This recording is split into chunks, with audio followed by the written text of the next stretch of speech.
So in writing the journal entries, we are going to come across certain transactions. No, transactions means exchange of anything between two parties, right?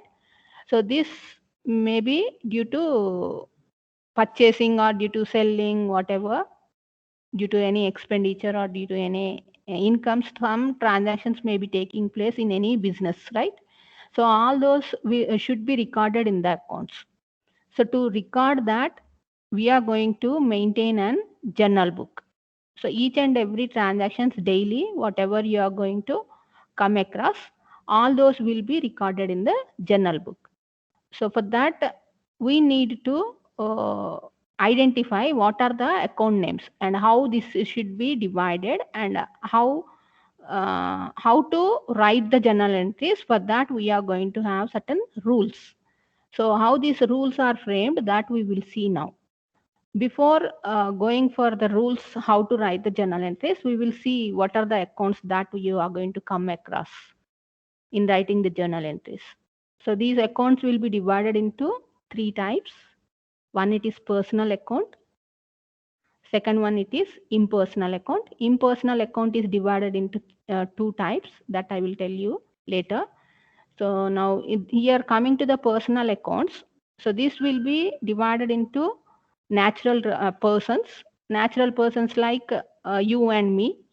So whoever it is, a person name is going to come across in the transaction, all those persons will be divided under personal account. Along with the persons, some companies will be there, no? So which are going to act as a person. So all those they are legally persons. So they can sue against any person. They can act as a person, because by using the seal, they are going to play as a personal role, as a person. So all these banks or companies or whatever, which is going to be legally having the right of acting, doing something, exchange and receiving. So all those are treated as what? Artificial persons. So artificial persons examples you can take banks, clubs. I will give you what are the examples later. So those comes under the artificial persons, and some representative persons will be there. So sometimes we are going to keep an pending of paying something. Some expenses will be pending. So that is needed to be paid to a particular person. So all these pending expenses will be treated as what? Representative persons. Okay. So for all these types of persons, we are going to apply the personal rules, personal accounts rules. So what are those rules? I will give you later after discussing this impersonal accounts. So under impersonal accounts, we are going to come across real accounts and the nominal accounts. Okay.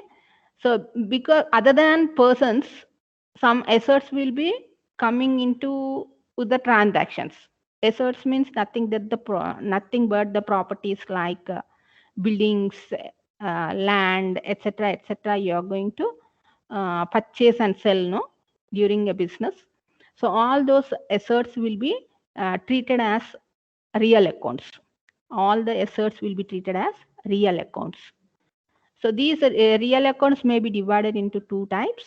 One, it is tangible assets, so that you can see uh, all such which can be seen.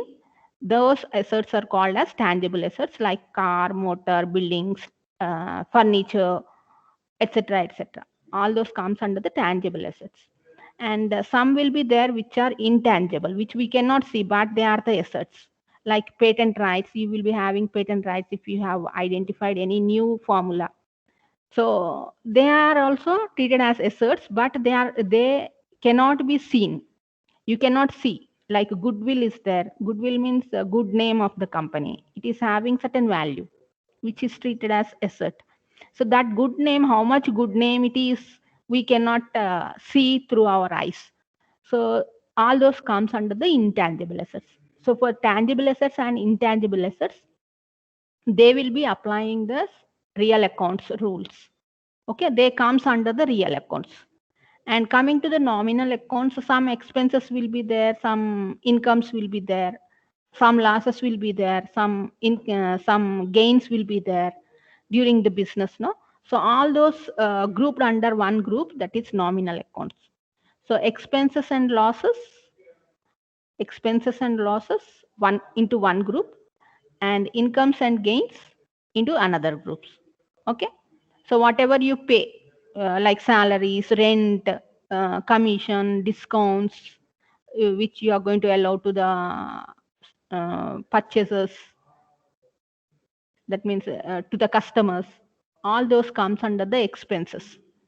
And losses will be there. Sometimes you may be selling, some sale will be taking place, certain loss of certain, you can take wastage is there during your process. So those wastage you are going to sell, no? Or if any machinery or if any assert is mm, its life period ends, that will be sold. So while selling, you will be getting certain losses. How this is loss, everything that is a lengthy process. How we can say that it is a loss or a gain. So during selling that, sometimes there may be gains, sometimes there may be loss.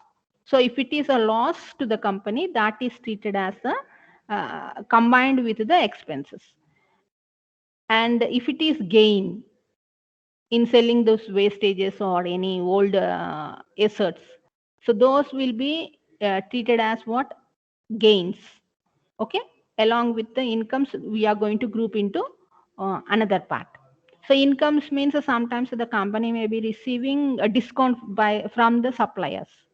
So if the suppliers are going to give certain discount to the company, that will be an income to the company, no? So that is grouped into another nominal account. And in the same manner, company may be receiving certain commission if it is going to do some other activities, or it may be receiving certain interest if it is going to invest its amount in any bank or wherever. So all those comes under the incomes. So this is how the accounts will be divided into three types. One, it is personal, real, and a nominal. So when it is divided into three types, how to identify each and every account name which is going to come under these three groups is based on this, whether it is natural person or artificial person or representative persons. Based on that, we are going to categorize. So here natural persons may be of Ravi or any your name also can be included here. Akbar's account, any person name is there means their account will be treated as personal account. And artificial persons, like any accounts of firms names are there, those will be those will come under the artificial persons. Company names, club names, associations, if any associations, if with the associations, if we are going to do any transactions, those association names, banks names, all this comes under the artificial persons, which will be applied the personal account rules. And even if schools are there, if with the schools, if you are going to transact, or with the colleges, if you are going to transact, all those names of schools and colleges will be included under the personal accounts. And the representative persons means here any outstanding expenses are there, because we are going to pay the salary, the company is going to pay the salary, but the salary is still, if it is making it as pending, this month salary, if it is not going to pay, after 2 months it wants to pay, so such amount will be treated as what? Outstanding expense. Even rent also, if it is kept aside, still it is not paid. So all such expenses comes under the outstanding expenses. Sometimes the prepaid may be there, sometimes accrued may be there. Accrued means they have identified this expenditure needs to be, but still not yet paid. And sometimes prepaid will be there. Prepaid means before time itself they have paid. the expenses. Sometimes such things may be happening. So all those will be coming under this representative personal accounts. So if you identify any of these natural or artificial or representative persons, you are going to apply the personal account rules, which was framed by the GAAP. Generally accepted accounting principles are there, GAAP. Okay. So according to this personal accounts, how these persons are going to be treated, whether they are going to be debited or credited, that we will see later. But you have to identify first whether it comes under the personal accounts or not. So you have to be careful in the transaction whether such people are there, such artificial person or a physical person or a representative person account is reflected or not. That you need to pick out first. Then only we will apply the rules. Okay. So coming to the real accounts here, what are the things that will come under this real accounts means tangible assets, as I said, buildings, any furniture and fixtures are there, any plant and machinery are there, motorcycle, loose tools, whatever the property that you are going to use, land, even land also comes under this. So all those which you can see, all the property that is related with the company is treated as what? Real accounts. So as I said, intangible assets are there, no? So like goodwill, good name of the company, it is going to be calculated based on certain values taking into consideration, etc. And that will be converted into monetary value. So that is treated as intangible asset. And even patents will be converted into monetary values, copyrights will be there. So all these rights which can be converted into monetary value, and that will be shown in the assets, so which are treated as intangible assets. So for intangible assets and tangible assets, these real accounts rules will be applicable to write the journal entries. So what are the rules that I will give you after this, after giving you nominal accounts? So under nominal accounts, we are going to come across revenue accounts. Revenues means nothing but the incomes of the company. How to identify these incomes means whenever you see that a word received is there with the name of any salaries or rent or whatever. If received, you see that is nothing but the income of the company. Okay. Any receivables, any received. Okay. Except bills receivables, except bills receivables. Bills receivables are treated as what? Assets, not the income. Okay. Any paid, if you are going to see salaries paid, rent paid, income paid, any paid, if you see in the transaction, so that comes under the expenses. And one more thing that you have to keep in mind, sometimes there won't be any information that it is received or it is paid. Simply salaries will be given in the problem. Salaries, some amount will be given in the problem. So in such a case, you treat it as expense. If there is no paid or received word is there along with the salaries, you treat it as payment. That is expense. If you see specifically received with the expense name, then only you have to treat it as income. Is that clear? Okay. So now let us see, except bills payables, all the any expenditure that is prefixed or suffixed with the paid will be treated as what? Expenses.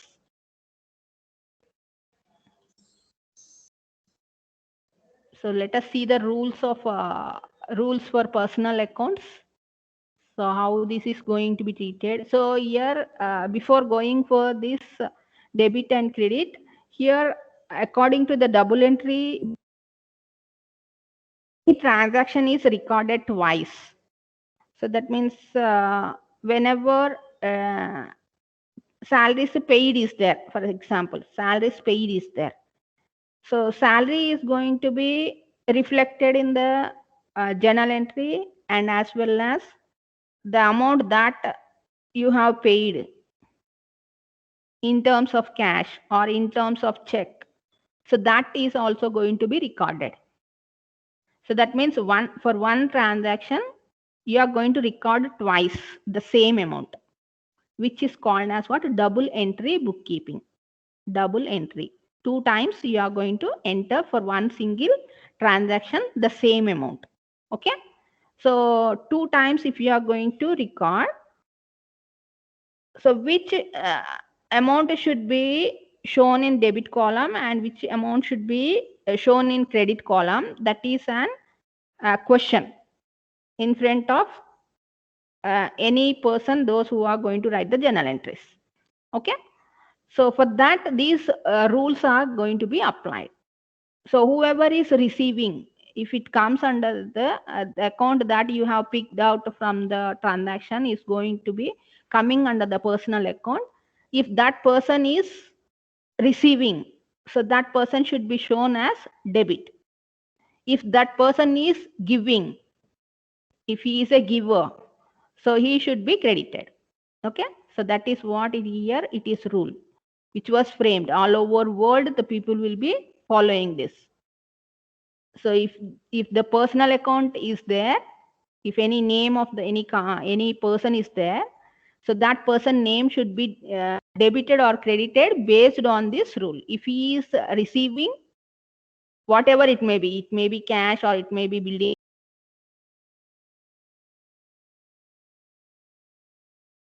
And if he is going to give something to the company, so that person name should be credited if he comes under the personal account. Okay.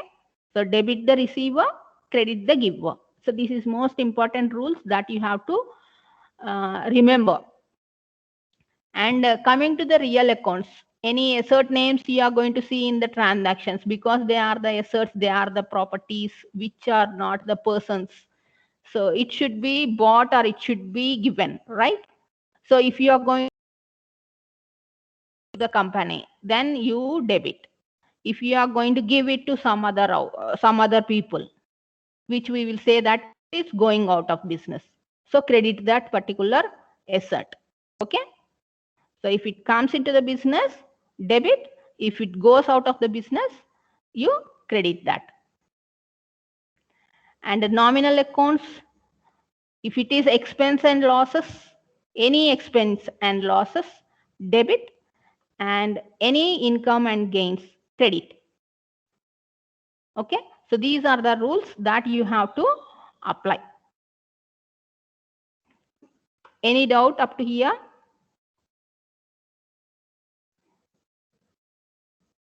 So you